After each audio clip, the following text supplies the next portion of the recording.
The Gilded Age. Now this is a first, a premiere. The first time we try and use nudity, well, half nudity, to lure an audience. Like Putin. I mean, if Putin does it with the infamous fishing trip, riding on a horse, which is ludicrous. The reason why I did this was because I had the friend on my shoulder couldn't dress with him, and I thought he would stay here. And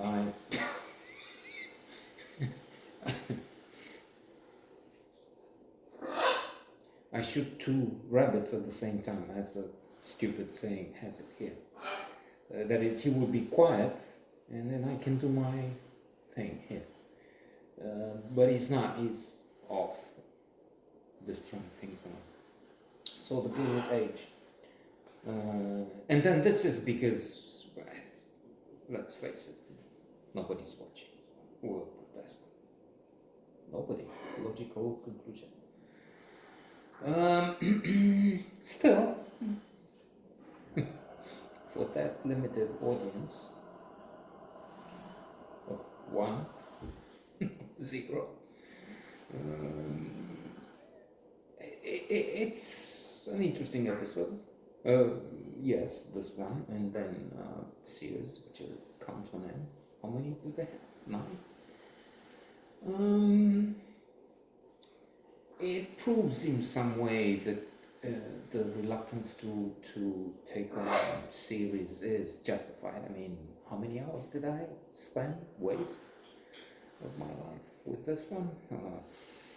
Is it 7 hours now? I don't know, but a lot. And is there something overwhelming, outstanding, divine, glorious? No. So what happened lately? Mr. Russell is, spoiler alert, absolved some guilt, potential guilt with that accident. He was a little intrigued there, stenographer, let's not get into that.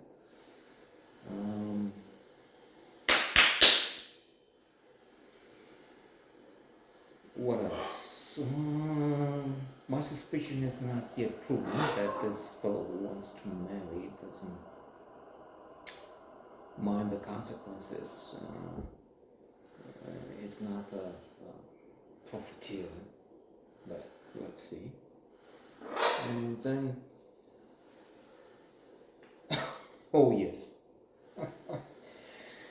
I remember the finale now. So Mrs. Russell is trying to climb up. It looks like it may succeed. She may succeed. She's very ambitious, of course. Another thing. Our African American character. We find that this is really soap opera domain. Right? She has been married, she has had a child, the child died, and then she receives a letter from her ex-husband. There's a complication there. Why, how it happened, what pressure was applied. But then her nemesis, foe in the household, a racist woman, the maid of Mrs. Von Rhine, intercepts the letter, reads it.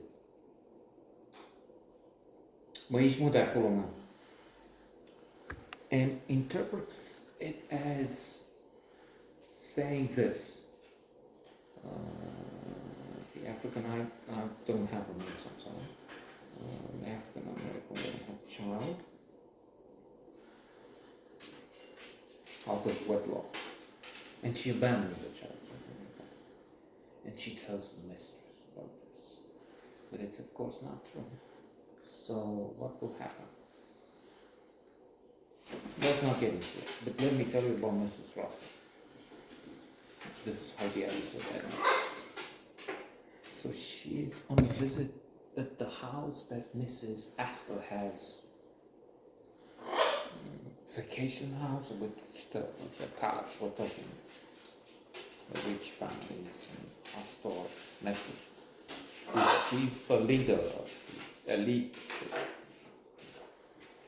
So I mentioned in a previous note that I've seen on Secret d'Histoire, Gatsby et le Magnifique, that indeed Mrs. Astor had at one point 400 people guests to her party.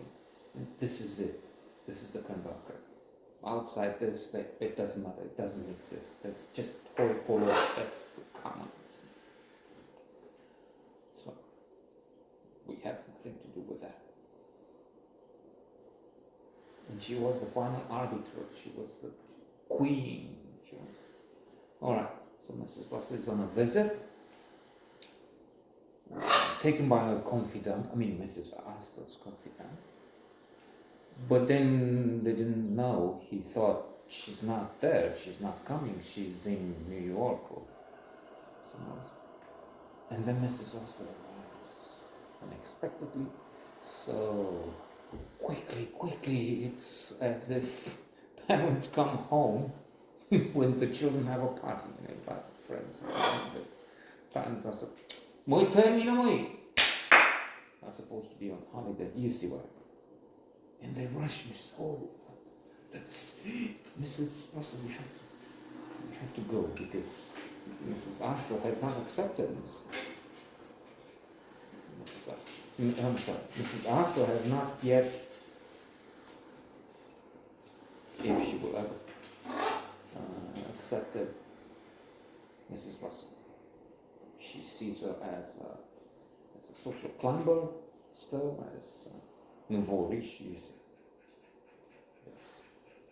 So Mrs. Russell is rushed through the kitchen, back doors, and then finally she ends up outside where there are servants who are smoking, killing chicken, plucking feathers. And she's so furious, humiliated. And it reminds me of the first episode, which attracted my attention, and I thought maybe this is what, because it had this message. She's so rich, she can be so fucking wealthy. Opulence is that she has maybe the biggest fortune around her. And then it can be so happy and then humiliating. In the first episode ends with her crying in a pillow because she doesn't get access to the aristocracy because noblesse oblige. And now she's so